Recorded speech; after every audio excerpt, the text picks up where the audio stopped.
Hi friends, host Eric here with some thoughts on teleology, on evolution, on typing, on differences of understanding, etc. So, the title of this video, I decided before I even started making it, would be the Teleology of Typology. And to begin, I'm going to explain what teleology is. Teleology, I'm not even sure I'm pronouncing it right, but I think I am, is the notion, it's an ancient Greek notion, and the way that people talk about it and think about it is very different from what it really was originally thought to be. So, it's the idea that things have a purpose. There are extrinsic purposes, like the purpose of this thing is to light stuff, is an extrinsic teleology. It fulfilled its purpose. Or and then there are things that have intrinsic purpose. So Aristotle would say that an acorn becomes an oak tree because that's its teleology. In other words, it has implicit in it the forms, as Mark might say, a form of itself that it fulfills. Now, these notions have never been abandoned wholly or negated in any meaningful sense. So it's not like it's not still a relevant philosophical school. As a matter of fact, some of the smartest people I know think that it's incredibly relevant. Mark and Zachary both are into the Neoplatonians, or I'm not exactly sure if that's the same thing as this, but it's all linked in, The point being,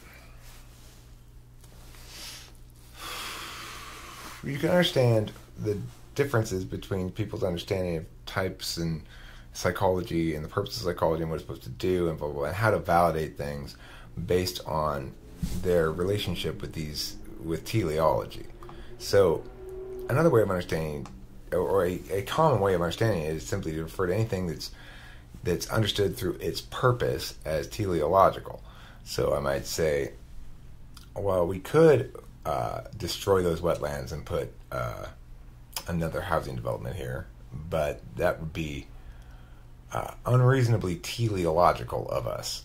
The land's not here for our extrinsic use. It has its own intrinsic teleology, is what I would really mean. So it's using the word wrong, really, but it's because of the confusion over the word purpose. And the distinction that Aristotle makes between intrinsic and extrinsic is the significant one, that things have extrinsic value from our perspective and intrinsic value from their own, is what's implied by that. So, and then, we can deduce from that or move from there towards various other logical equivalencies. But what's perhaps the most interesting thing I've seen, maybe ever, is that somebody figured it out, which is, I've been thinking for a long time, evolution, the Darwinian evolutionary theory is complete bullshit. It's got to be. It has to be. Just think about it. You're talking about 200,000 years ago is when the first human, Homo sapiens, arrived. You're talking about Earth being 4.5 billion years ago. 200,000 years is 1/5 of a million years. So, in 200,000 years, the amount that Homo sapiens species has changed. Think about that. How much we've changed in 200,000 years? A little bit, probably. There's been somewhat changes to the genome if you look at it over the average of the species or something like that. Now, how much multiply that amount of change by 5 and you get 1,000,000 years. Multiply that amount of change by 1,000, you get 1,000,000,000 years.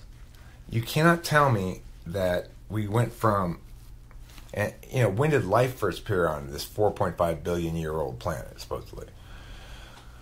Is it enough time via the Darwinian mechanism to explain the speciation that we see, the varieties of species and stuff like that? It just doesn't explain it adequately. It absolutely does not. Any rational attention to the matter suggests that it does not. I may end up changing the title of this video, but this is what I end up talking about. The fact that we can see, quote-unquote, a fossil record of different species that used to exist that appear to be between other species is not indication that those species changed from one state to another. It's an indication that all three species existed at different points. The fact that species can go extinct, that's not news to me. That's not evidence of evolution, not that anybody's necessarily claiming that it is, but that's implicit to the mechanism, right? That these intermediary species died off as the superior mutations persisted on. So this guy who came up with an alternative explanation, which I haven't even read yet, but it's the most interesting thing I've seen. Just hearing what he has to say about it, not hearing what he has to say about it, but the summary that I read on Wikipedia of it, the 1 or 2 sentence summary, I was just like, oh my god, somebody else has figured this out already, and I haven't figured it out yet. So great. It's figured out. Thomas Nagel proposed a non-Darwinian account of evolution that incorporates impersonal natural teleological laws to explain the existence of life, consciousness, rationality, and objective value. I just hearing it described like that, I'm like, oh, that's right. That guy got it. Somebody finally got it. I'm glad somebody got it. Am I sad it wasn't me? Yeah, a little bit. But that guy's, I can guarantee that thing's right on the money, or as close to the most right on the money of any other account. More right on the money than any other accounting of speciation and other stuff like that. It just doesn't make any fucking sense, period. If you think about it, it doesn't make any sense. Look at the time frames involved. Look at the amount of information we supposedly know about this species persisting for the last 200,000 years, more or less unchanged, and a bunch of other information like that we have about species who don't undergo change over long stretches of time. You cannot tell me that the mutation model of survival of the fittest explains adequately the amount of biological and existential diversity that is implicit in our existence. It just doesn't explain it. So, really then, when we have conflicts over things like Big Five and cognitive functions, we're arguing over whether we ought prioritize in life conceptualization about extrinsic or intrinsic teleology. Those who are arguing in favor of the intrinsic teleology are probably also arguing against teleology as an idea, but not necessarily they are. It's like those who engage it meaningfully probably end up adopting much of its understanding of things, because it's unavoidable to an objective metaphysical reality that we all inhabit. The fact that reality exists, it's unavoidable then that because of the way it's comprised of objects with binary statuses rather than of fluid particulars that can't be reduced. The physical world, the world of causation, is a world of irreducible physical particulars that can be successfully modeled in terms of causal reducibility. The world of metaphysicality is a world in which everything can be reduced to its objective binary state, to an objective binary symbol state. But at the same time,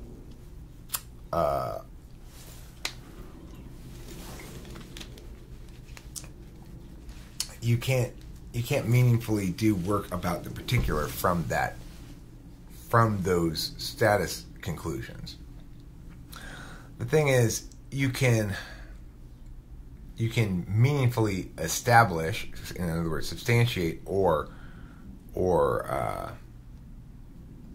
invalidate those conclusions, but you can't meaningfully work from them on anything particular. So I might point out that some conditional reality is true. In order to negate that, you might need to point out that it's... Okay, so let's say I say cactuses have thorns. And you go, well, not all cactuses have thorns. Here's an example of a cactus that has no thorns. I go, okay, well then, the majority of cactuses have thorns. And you go, okay, well I can't dispute that. The majority of them do. But you try to, for a second, Well, first I say most cactuses have thorns. And you go, well, what do you mean by most? 80%, 90%? Because no, I can think of 12% of cactuses that don't have thorns. So maybe you backtrack to the majority of cactuses have thorns. That's anything over 50%. In that instance, the person can no longer dispute it. You've made this decision now. You've reached a conclusion that's determinate, that the other person can't dispute it, and we ought to operate according to that conclusion. However, it doesn't tell us anything about this cactus.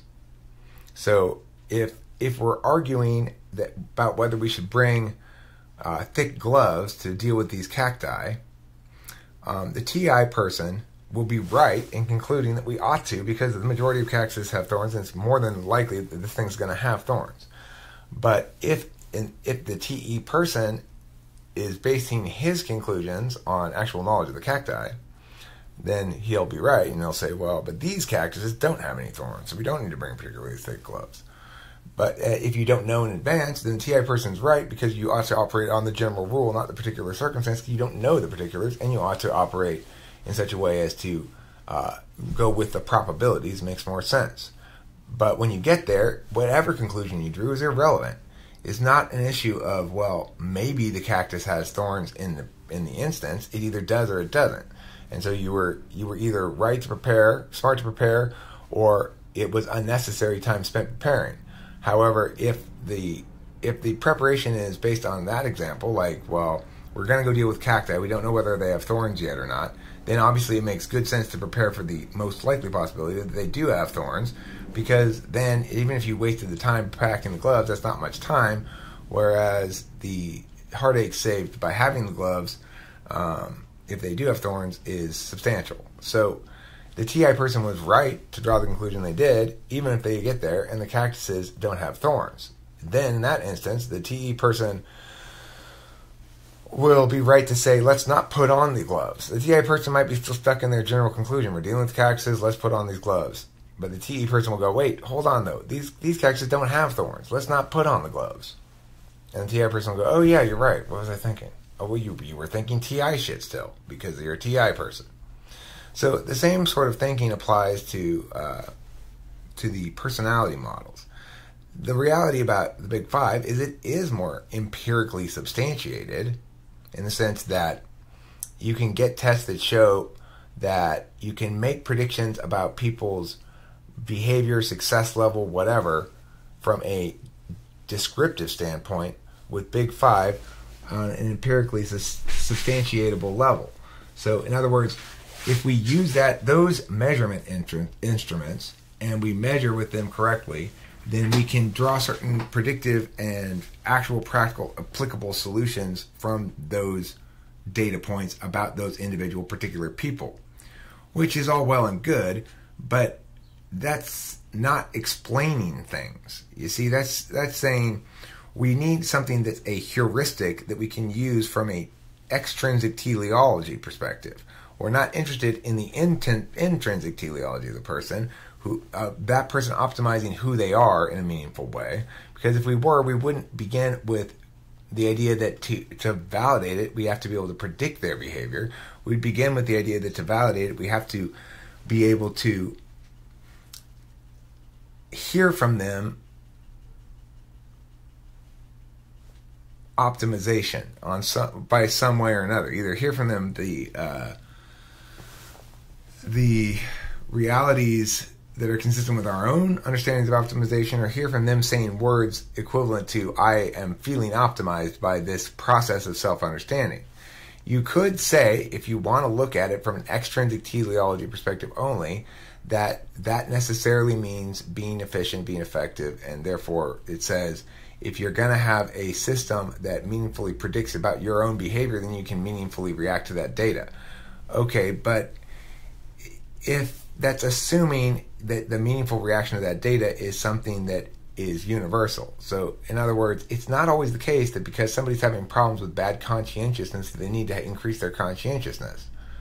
It could be the case that they need to change their life in some way that requires them to have less conscientiousness. It's not the case that everybody is better served by being more conscientious. It's not the case that everybody's better served by being more open. I don't need to be more open. I'm open enough.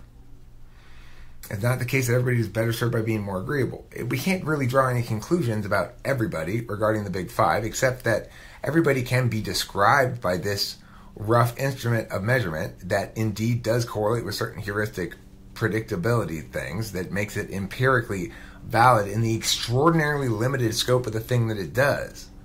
So, yeah, it's more empirically sound if you're thinking that the only way to validate some idea or concept or model or taxonomy or whatever you want to call it is by the ability to link to these kind of specific heuristics. Then you're always going to prefer extremely precise pieces of measurement, like IQ tests. IQ tests correlate well with things as well, but that doesn't make them meaningfully explanatory of anything. It instead says, hey, we found a measurement tool that will correlate with something. Specifically, when people take this specific measurement tool, we can correlate to these specific likelihoods. Okay, well, great, but there's other things to do with ideation besides that. There's a sense that things have their own intrinsic purpose. That psychology is not just best served by saying, well, here's how I can predict what Joe's going to do. Instead, it is probably best served by saying, here's how Joe can understand the nature of reality and consciousness, manifestation of being that is himself, and thereby optimize it through metacognition, through understanding, through whatever, okay? Is there a teleology underneath it that says optimization? Yeah, but the difference is that it doesn't necessarily optimize according to your value matrix. Whereas if you're an empiricist and you're always saying that we should value the things that are more empirically validated, then you're always saying we should validate that which is more useful in the particular. In other words, that which better allows us to use our understanding of people as a means to an end. But if we say the understanding of people is an end in and of itself, and that individuals use that as a means to optimize, then we approach psychology from a different direction. So I've been reading a lot of comments and stuff on that Jordan Peterson video. I just wanted to say all these thoughts about this because I think it sums up a lot of where the conflict lies. It's true that Jordan Peterson and I are saying sort of different manifestations of similar things, that he's making limited claims is one of the things I said in that video. Is he's making very limited claims about what he's negating. He's negating MBTI as less empirically validated than the MBTI instrument, as less empirically validated than the Big Five instruments. Well, that nobody's going to dispute that. The problem is, why does that make it preferable, and under what circumstances is it preferable? So I would concede that it's preferable under certain circumstances. I would not concede that prioritizing those circumstances is itself preferable. And that's really where the dispute lies, I guess. So anyway, those are my thoughts on that stuff, and thanks for watching. Don't forget to eat plenty of cheese, and I welcome everybody's comments on this stuff. If anybody wants to comment on these teleology, TETI stuff, I love to hear the comments on it, and try, if possible, to keep them as responsive as possible. So a lot of times I'll get some TE-heavy comments that just say, well, here's a list of reasons why this is more empirically validated.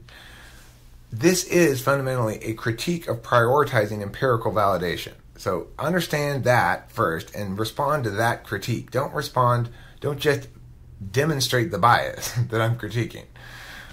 That'd be my suggestion. Obviously, do whatever you want. I'm not one to censor people in their comments. Thanks for watching again, and again, please remember to eat plenty of cheese.